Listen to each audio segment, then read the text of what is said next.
Well, if you take a look here, this is the damage left behind after two fires ripped through what was once known as Woodcliff condos.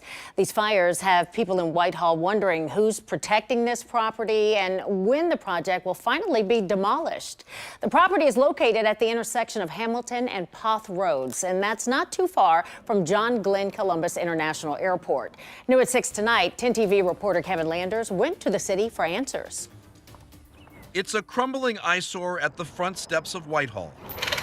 And city crews, along with the fire department, are doing their best to keep the chain-link fence that surrounds the property locked after two fires were reported here last week. Since the incidents of last week occurred, the Division of Police is ramping up their patrol of this area to ensure that we can, mitigate and reduce the amount of those occurrences. But ultimately, we're talking about a 6-foot fence and gates, and so if individuals want to get in, they're ultimately going to find a way to do that. The city of Whitehall says it's waiting on the Ohio Department of Development to sign off on its application for money to pay for the demolition. We believe that it'll be sometime, hopefully in the next 30 to 45 days. The city estimates the cost to demolish the vacant condos will be about $3 million. The city of Whitehall spent $10 million to acquire this 50-acre lot, and when it's demolished, it will soon be developed in what will be known as Hamilton Square. This is what the project will look like. Over the next decade, this site will have about 1,000 residential units. The city says the housing will be a combination of rentals and owners and will have an affordable housing component. We're ensuring that this project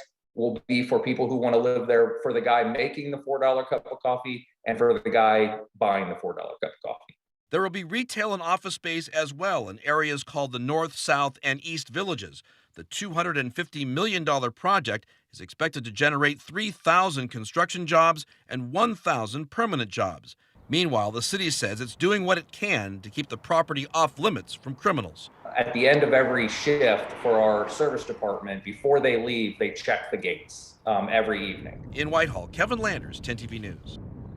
The Whitehall Fire Department says it has not been able to determine the cause of the fires.